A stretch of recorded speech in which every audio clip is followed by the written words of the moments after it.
शुभम तिवारी जी। राधा वल्लभ श्रीहरिवंश। श्री हरिवंश महाराज जी। महाराज जी, सफलता क्या है? सफलता का मूल मंत्र क्या है? क्या हमारी मानी हुई मान्यता की पूर्ति ही सफलता? मनुष्य जीवन के बंधन से मुक्त हो जाना सफलता है। ये जो मनुष्य जीवन है, मना खष्टान इंद्रियाणी प्रकृति स्थान कर्षति, जो मन 5 ज्ञानेंद्रियों के साथ भोगों में जा रहा है और भोग हमें परास्त कर रहे हैं, इससे मुक्त हो जाना। जो हम जन्म मरण के बंधन में विवश होकर जा रहे हैं, इससे मुक्त हो जाना। काम क्रोध लोभ मोह मद मत्सर, इन पर विजय प्राप्त कर लेना। तो ये मनुष्य जीवन के बंधन से मुक्त हो जाना, भगवान की प्राप्ति करना, ये सफलता है। और इसका मूल जो मंत्र है वो भगवान का नाम है, क्योंकि उसी से बुद्धि शुद्ध होगी, उसी से पाप नष्ट होंगे, उसी से आपको आत्मबल मिलेगा, तभी आप इस मार्ग में चल पाएंगे। तो प्रेम मूल यह नाम है।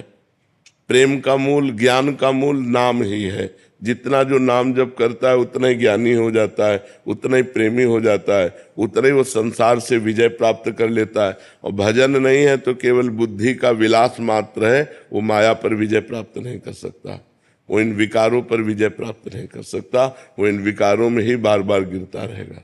समझ पा रहे हैं आप? नाम जप की चाह कैसे प्रकट होती है? नाम जप से ही हो जाती है। जब हम बार बार नाम जप करते हैं तो हमारी चाह भी नाम ही प्रकट कर देता है।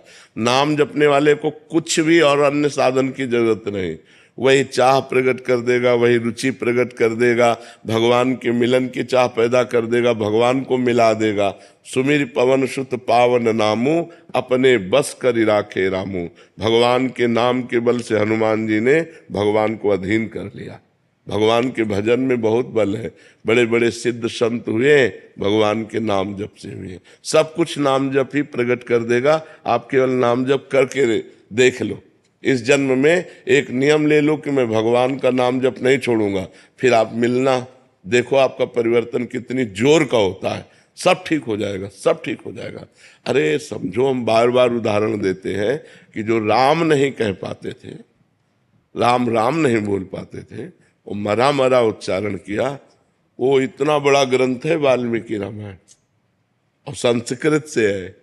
आप सोचो, उन्होंने संस्कृत से हमारे इतिहास की रचना कर दी और ब्रह्म ऋषि पद पे पहुंच गए। कोई दूसरा साधन नहीं था, केवल नाम का साधन था। केवल भगवान के नाम से ध्रुव संगलान जप्यो हरिनाऊ, पायो अचल अनुपम ठाऊं।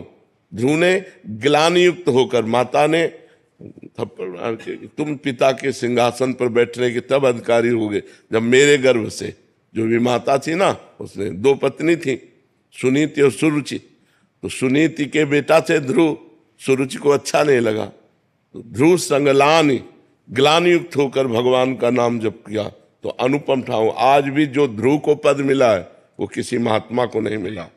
5 वर्ष का बालक ठान लिया नाम जप, भगवान की प्राप्ति कर ली।